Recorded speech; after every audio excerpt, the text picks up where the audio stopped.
And now, the news with your host, Creed HR.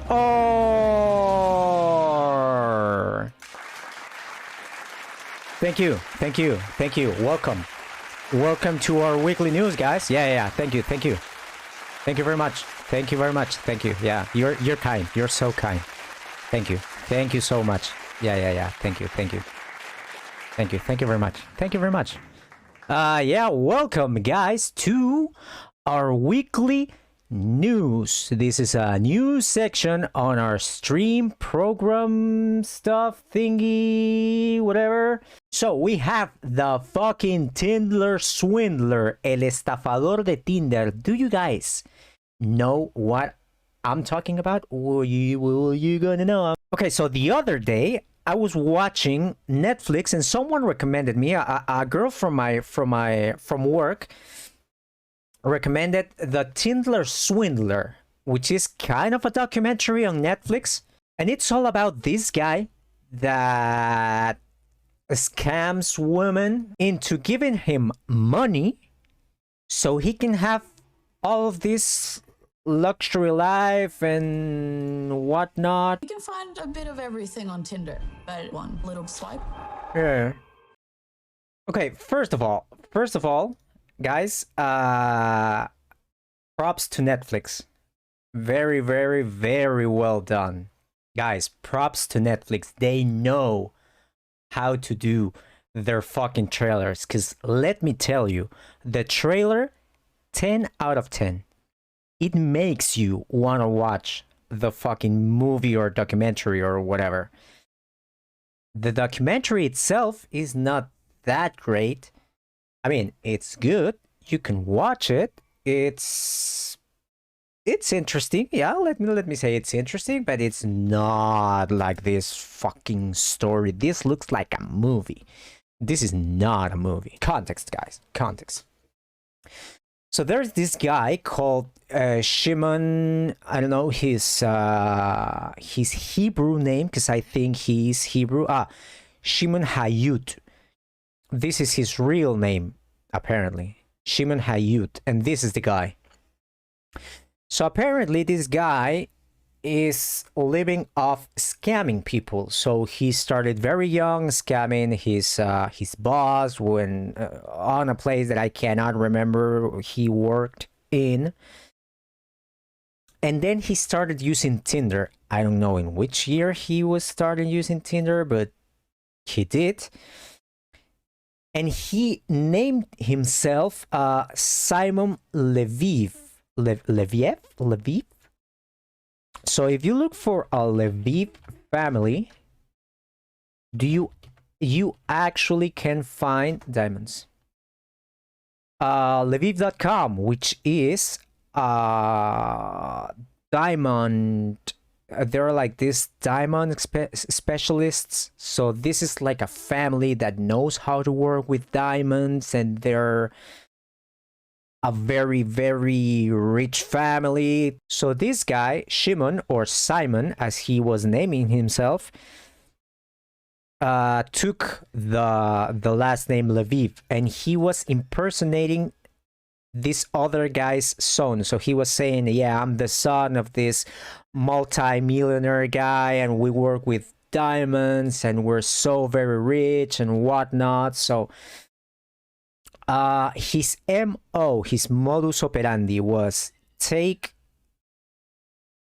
his Tinder date to a 5-star hotel, treating her like a queen with expensive cars, having a bodyguard, a business partner. He has this private jet, and the guy tries to impress girls with all of this luxury and all of this wealthy lifestyle, and you actually can believe that this guy is a millionaire. Hey, this guy spends a lot of money.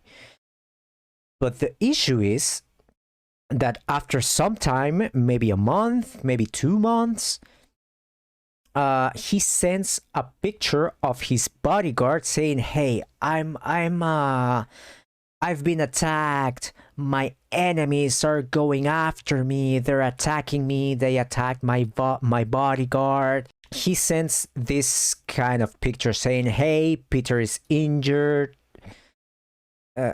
Pictures like this. Hey, Peter is injured. My enemies were after me. They attacked me. They almost got me. Peter got hurt. He elaborates this whole story of him being wealthy and then him being attacked, and then he says all my credit cards are blocked, so I cannot use any of my credit cards. I don't have any cash because they're gonna track me down, they're gonna hunt me, they're gonna locate me, and I cannot do that. My enemies are gonna get to me. And he invents this whole story, this whole facade. And the next step for him is, hey, honey, babe, baby, love of my life, I need to go on a business trip. I need to close deals with these business partners and with these clients. So I need to borrow some money from you. So he asks for money. He says, hey, baby, can you lend me $25,000? $2,500, sorry. No, $25,000, so $25K. Apparently, the girls get so involved in this story that they're like, oh, fuck. This is my boyfriend, and I love him. And I know he's gonna pay me back because I know he's a millionaire. And I know that this guy is not gonna scam me because I know he has money. And the girls believed him and actually lent him the money. So you have on the documentary girls that have 5, 6, 7, 9 loans with banks for amazing amounts of money. So what the guy is actually doing with the money is trying to impress the next girl. So he takes all that money and goes to the next girl and he says, yeah, I'm gonna fly in my private jet, which is being paid by the previous girl. The first thing that I thought was, this is Catch Me If You Can. If you guys never watched Catch Me If You Can with Tom Hanks and Leonardo DiCaprio, I highly recommend. So the first thing that I thought is, oh, this is just like the movie. How is he getting away with this? And there were other documentaries. So I'm not gonna talk about the documentary because I'm not. If you guys want to know about the documentary, go to Netflix and watch that. But what blows my mind is, how do you believe that on the first date, not so much belief, but how do you trust a guy that says on the first date, let's go on my private jet and let's fly to fucking Rome or whatever? I don't know if it's maybe a Latin American thing that you don't trust people. So you don't trust that easily, right? Because you swipe right on Tinder and you start talking to someone. The things that they say may or may not be true. You don't know a guy. You don't know the guy or the girl. You maybe Google Leviev family, and then of course you're gonna find the Leviev family. But this guy is using fake passports, fake ID, fake everything. He's not Simon, he's Shimon. I think that's the pronunciation of his name. But he's Hayut, not Leviev. There are guys that spend love a lot on the first date. I know, because I've been one of those guys. Not a private jet, not a 5-star hotel, but I actually went on first dates to very fancy restaurants. Well, not very fancy, but 2 fancy restaurants. I know what's to spend a lot of money, but private jets? And I'm speaking from the girl's point of view. Would you trust a guy that says, let's go to Rome on the first date in my private jet? That's not safe. That's my whole point. I don't have anything against the victims. Poor victims. I mean, The guy is a piece of shit. Let's be clear with that. Guy, total piece of shit. Girls, poor girls. I wish that wouldn't have happened to them. But unfortunately it did. Since the news started to spread, the guy wasn't able to perform his scam anymore, so he eventually got trapped. He traveled with a fake passport, and someone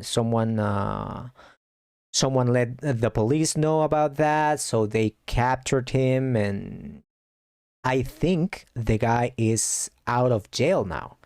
And the other thing that I wanted to talk about is that when this story first came out, a lot of people were saying, "Hey, yeah, but these girls are all gold diggers. They're so dumb for believing the guy. They just wanted the money. They just blah blah blah blah." And it's sad that you try to blame the victim instead of blaming the actual fucking guy for scamming people. It's not always a bad thing, you know? It's not always a bad thing to be gullible or to be innocent or to trust someone quickly, but it's always it's always fucking wrong scamming people and lying to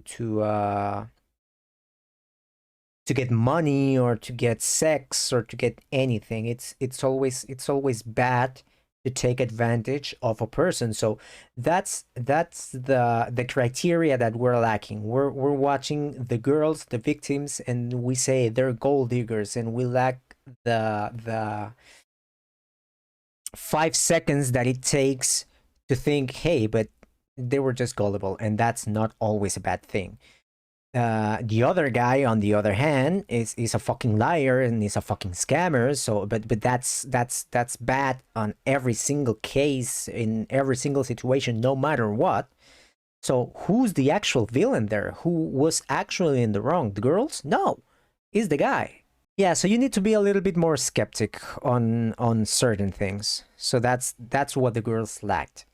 Right, so that's the lesson. Just be a little bit more skeptic, because it's a lesson. It sucks, it's a bummer, it fucking sucks that that happened to those girls. Poor girls. Again, I don't have anything against them. Now comes the bigger question. What has Hayud been up to since his release? For starters, he's been banned from Tinder. Basic stuff. A spokesperson told E! News that the company banned Simon Leviev and any of his known aliases as soon as the story of his actions became public. Up until recently, he had been flaunting a lavish jet-set lifestyle on Instagram as usual, but took his account down after the release of the documentary. According to Esquire, before shutting down his account, he posted, "Thank you for all your support. I will share my side of the story in the next few days when I have sorted out the best and most respectful way to tell it, both to the involved parties and myself. Until then, please keep an open mind and heart." Some internet sleuths are convinced they have found his TikTok account, according to Cosmopolitan, which posts clips of Hayud on private jets, yachts, and sport cars, but this is yet to be confirmed. Okay.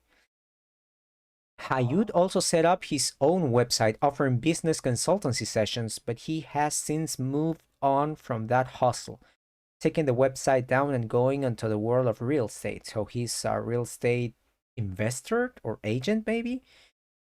His website stated that his net worth was in the tens of millions, which he allegedly made through the investing in Bitcoin and real estate.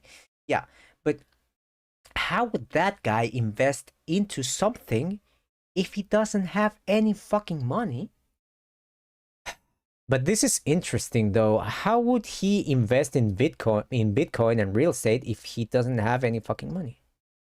Okay, and the guy is dating Kate Conlin, which is a model. She confirmed in an email interview with Reddit Online that the two are no longer together due to her busy schedules, although they may refer in front.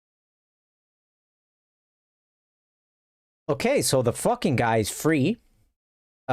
He's doing real estate and fucking Bitcoin. That's why I don't fucking trust cryptocurrency. You don't know who is behind that. Okay, so that was the Tindler Swindler. That was the Tindler. Wait. Shit. Fuck. Wait. That was the Tindler Swindler. Yay. So yeah, that's gonna be it for today. That's gonna be it for today, guys. That's not what I want. I want like a little bit of a sad thing. You know, because it's sad. Oh, you're going. There we go. I know, guys. I know, but it's just late here, and I just need to rest, guys. Yeah, I know, guys. But it was a fun time. It was a fun time. So, yeah, I think we'll be seeing each other on our next stream. Thank you so very much for being here. Thank you, guys. Thank you. You're very kind. You're so kind. You're so very kind. Thank you, guys.